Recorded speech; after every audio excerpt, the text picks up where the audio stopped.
Donc, je vais d'abord dire quelques mots sur la critique de Jean-Charles pour revenir ensuite à la présentation de Luc.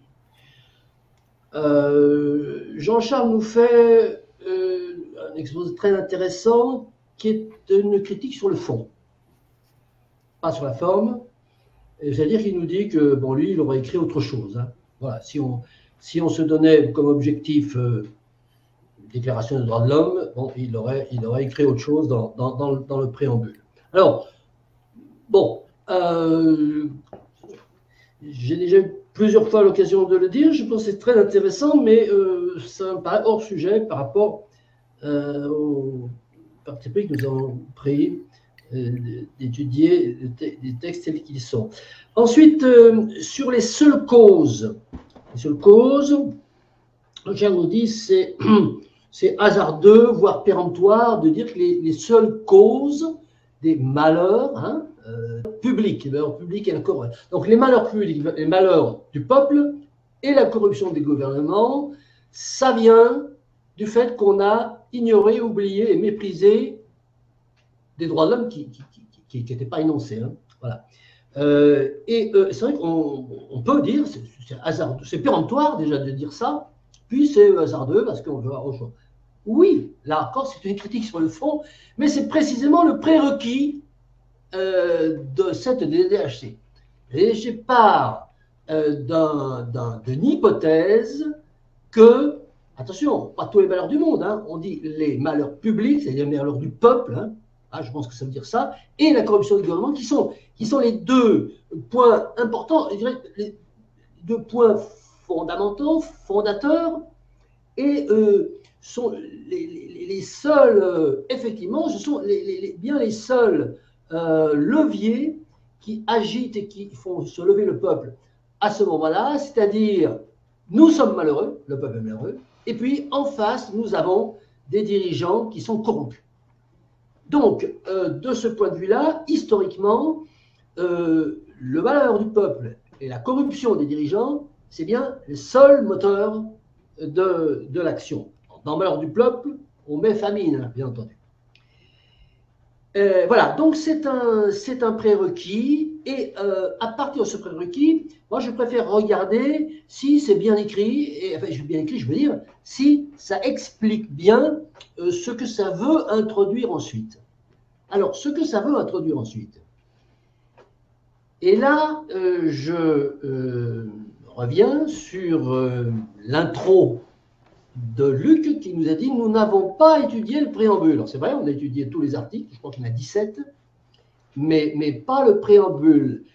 Et je vais dire pourquoi on ne l'a pas fait. Alors, je ne dis pas qu'il ne fallait pas le faire, je dis pourquoi on ne l'a pas fait. On ne l'a pas fait parce que, alors je ne l'ai pas fait, hein, puisque c'est moi qui ai présenté cette série de commentaires, parce que ce préambule, il n'édicte rien. Au contraire des 17 articles qui suivent, il donne les raisons pour lesquelles on va écrire. Il fixe le cadre, il dit voilà, parce que nous avons. Alors là on retrouve un des. D'ailleurs, c'est très intéressant de le noter, on retrouve un des soucis de Jean-Charles qui aime bien que la loi explique pourquoi elle a écrit ceci, cela. Et bien là, la DDHC, il te le dit. Hein, en 15 lignes, te dit voilà, on a écrit 17 articles, voilà ce qu'on avait dans la tête hein, quand on a écrit ces 17 articles. Bon, ce qu'ils avaient dans la tête, ça peut ne pas te convenir, mais leur méthodologie, c'est ça.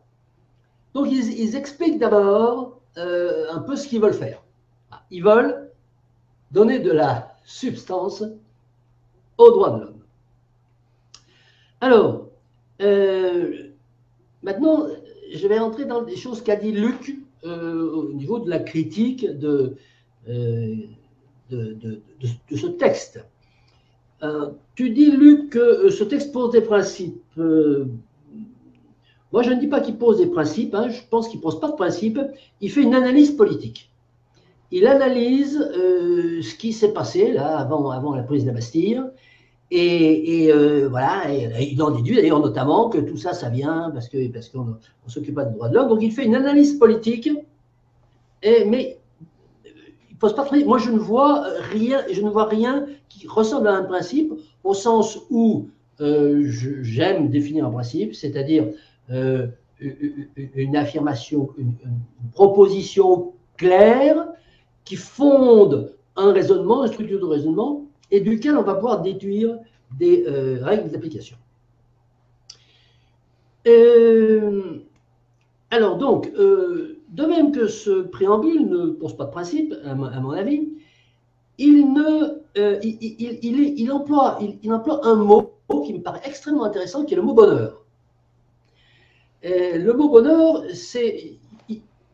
il n'est que dans ce préambule, il n'est ni dans les autres textes constitutionnels, ni dans les PFFFFRRR. Voilà, bonheur, il n'y a que dans ce préambule. Et donc, moi, ça m'a intrigué la première fois que j'ai lu ça, parce que ça ne ressemble pas du tout à un verbiage, voilà, un langage juridique, législatif, et encore moins constitutionnel. Et puis, après, j'ai regardé historiquement qui avait écrit ces DDHC. Alors, bon, on va dire c'est Mirabeau et Sieyès, enfin, bref. Mais d'où est-ce qu'ils ont sorti ça? Eh bien, ils ont sorti ça de leur cerveau, mais il n'y a jamais rien qui arrive ex nihilo. Et en fait, ils se sont très, très, très largement inspirés de la déclaration d'indépendance des États-Unis d'Amérique du 4 juillet 1776, c'est-à-dire qui avait été édictée 20 ans avant, 23 ans. Bon. Qui est... alors, autant j'ai dit hors micro, off, au début de cette réunion, que ce préambule de la DHC avait une forme un peu lyrique, politico-lyrique, mais c'est rien à côté de la déclaration d'indépendance des États-Unis, qui est un texte sublime. Ça pourrait presque avoir été écrit par Échille dans une tragédie grecque. Voilà. Bon. Et donc le premier, les premiers législateurs, constitutionnalistes, qui ont employé le mot bonheur dans un texte fondateur, une constitution, c'est les Américains. Alors, bien. C'est bien que ça soit dit et que ça puisse être rappelé de temps en temps. Alors, les 4 droits naturels qui sont énoncés dans la DDHC, on connaît tous, c'est la liberté. La liberté est déjà inscrite, la liberté, la propriété, la sûreté et la résistance à l'oppression. Et dans la Déclaration d'indépendance des États-Unis, on trouve la vie, la liberté, on retrouve, on écrit quand même pour libérer les hommes. Voilà, la liberté est incontournable, mais les Américains ont mis la vie et le bonheur. Voilà. Et donc, il faut rendre justice à la fois à cette déclaration d'indépendance des États-Unis, mais aussi au préambule de la DDHC, d'avoir dit que finalement, la Constitution, à l'époque c'était l'ébauche d'une Constitution, l'objectif c'est le bonheur. Bon, et il est regrettable que ce ne soit que dans la DDHC que cet objectif-là soit pointé. Alors, j'ajouterais également que cette phrase extrêmement intéressante, afin que les actes du pouvoir législatif, du pouvoir exécutif, pourront être, grâce aux 17 articles qui vont suivre, à tout instant comparés avec le but de toute institution politique. Alors, on a déjà parlé de l'institution politique. Qu'est-ce que ça veut dire? On n'a pas été forcément d'accord. Moi, je dis ce sont les partis politiques. Voilà. Bon, mais là-dessus, on n'a pas été tout à fait d'accord. On n'a pas de définition claire de ce que c'est une institution politique. Moi, je dis c'est des partis politiques. Voilà. Voilà. Bon, confère je crois que c'est dans l'article 4 ou 5 qu'on parle le but de toute institution politique, ou l'article 3, et à propos duquel nous avons eu des interprétations divergentes, mais on n'a pas de preuve absolue de ce que ça veut dire exactement. Soit respecté. Donc, ça veut dire que l'une des ambitions de cette DTHC, des 17 articles qui vont suivre, c'est de fournir, en quelque sorte, je dirais une grille de lecture ou, si on veut l'utiliser au niveau du CRC, une grille de notation. Une grille de notation, c'est-à-dire que c'est que fait le pouvoir exécutif, que fait le pouvoir législatif, que font les partis politiques ou les institutions politiques. Eh bien, combien on leur met sur 20 pour la liberté, combien on leur met sur la propriété, etc. Et là, on va pouvoir faire une grille d'audit en se basant sur disons, les éléments fondateurs que nous a indiqué cette DTHC. Donc, cette DTHC, c'est un petit peu un outil d'évaluation des comportements de la représentation. Un dernier mot sur les droits naturels, puisque c'est vrai que cette DTHC, elle introduit cette notion de droit naturel, elle crée la notion des droits de l'homme, ce que c'était, hein, et elle dit, voilà, l'homme a des droits, et puis ils sont immédiatement déclinés, sont des droits naturels. Alors ils sont naturels, ils sont sacrés, inaliénables, et ils sont énoncés sous l'auspice, l'être suprême, sous l'auspice de Dieu. Ouais, bon. Donc c'est extrêmement fort, et donc ces droits naturels, ils sont au nombre de 4, hein, on n'en cite pas plus. Voilà. Bon. Mais on ne va pas plus loin, c'est-à-dire que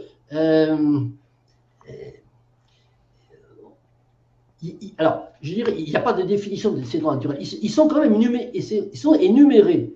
Donc ça c'est très intéressant. Et donc, on pourrait dire que la DDHC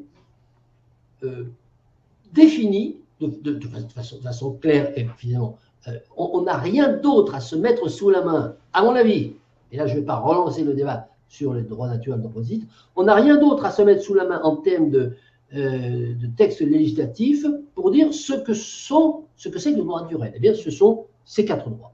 Voilà, d'après la DDHC. Jean-Charles, Christian, tu as ajouté autre chose? Oui, je voudrais en remettre une petite couche, hein, sur la fameuse phrase « afin que les actes du pouvoir législatif, du pouvoir exécutif, pouvant être à chaque instant comparés, hein, en soient plus respectés ». Nous sommes d'accord, donc semble-t-il, toi et moi, Luc, pour dire que c'est un peu l'énoncé logique, un énoncé logique d'une grille de notation, une grille de lecture, et dont les repères, dont les paramètres seraient les 4 droits naturels.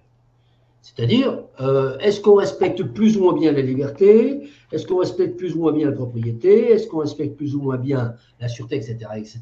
Donc, à partir de là, on a une note qui va du plus bas au plus haut, en passant par le moyen, pondéré, étant donné qu'il y a 4 variables, pondérées par la note qu'on peut avoir pour chaque variable. Donc ça, c'est extrêmement intéressant.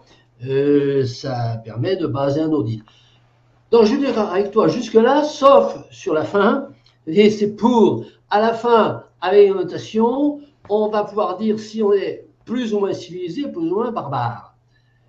Alors, tu sais que j'ai du mal à te suivre sur cette affaire de barbarie, de civilisation versus barbarie. Bon, mais ça, c'est un autre débat qu'on va pas engager là, mais que je voudrais bien qu'on ait un jour, on l'a amorcé, mais pas finalisé. Moi, la conclusion pour moi, c'est plus ou moins démocratique. Voilà.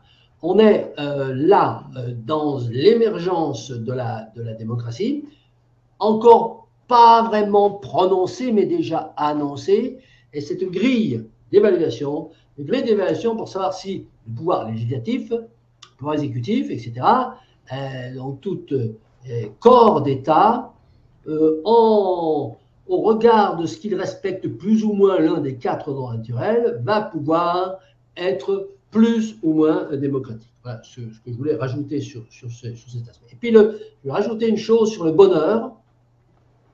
L'affaire du bonheur, où tu nous dis, et tu as raison, bah oui, j'en ai pas parlé parce que le bonheur, on ne sait pas ce que c'est, donc voilà, ça a été mis comme ça, après on ne sait pas ce que c'est. Alors, et puis tu dis, est-ce qu'on peut, dans une constitution ou dans un texte législatif, mettre le bonheur comme objectif? Est-ce qu'on peut? Et donc ta réponse en creux, elle est non, on ne peut pas. Eh bien, moi, je n'en suis pas si sûr, parce qu'effectivement, le bonheur, on ne sait pas ce que c'est. C'est-à-dire qu'il faut qu'on ait une définition du bonheur, on va pas en dire. Par contre, on peut demander aux gens s'ils sont heureux ou pas. Et donc, si on fait un gouvernement, hein, avec un pouvoir exécutif, un pouvoir législatif, avec des institutions politiques, et puis que, voilà, on fait un pouvoir pendant 4 ans, par exemple, et puis au bout des temps, est-ce que vous êtes heureux? Bon, hein, suffrage universel, non manipulé, les gens répondent non, on n'est pas heureux. Bon, on n'est pas heureux, c'est-à-dire qu'on a tout faux. Donc, le bonheur, effectivement, on a tendance à dire bon, on ne peut pas s'en servir d'un point de vue juridique, législatif, politique. Et là, moi, je dis qu'on n'a jamais essayé, que c'est possible, il suffit de demander aux gens s'ils sont heureux ou pas. Une question simple à laquelle on peut répondre oui ou non. Attention, dans le oui et dans le non de chacun, on y mettra des choses différentes. Comme le dit Jean-Charles, on est heureux, qu'on ne souffre pas. Oui, mais bon, si on te demande est-ce que tu es heureux, tu vas pouvoir dire oui ou non. Ou je m'abstiens, entre les deux. Mais l'abstention, ça existe aussi. Voilà. Juste un petit point d'ordre, une petite rectification. Sur cette fameuse grille de lecture, grille de notation, qui aboutit sur, j'avais dit, plus ou moins de démocratie. Et toi, tu dis plus ou moins de civilisation, plus ou moins de barbarie. Et tu dis, on peut très bien être dans un régime qui n'est pas démocratique et qui respecte les droits naturels. Alors, effectivement, je pense que le mot démocratie n'est pas vraiment adapté. Donc, je pense que j'ai fait une erreur disons, de nomination, d'autant plus que j'avais indiqué que démocratie, c'était pas encore, le mot n'était pas encore vraiment sorti. Je m'arrêterai plutôt sur, en fait, une grille d'évaluation des respects des droits de l'homme.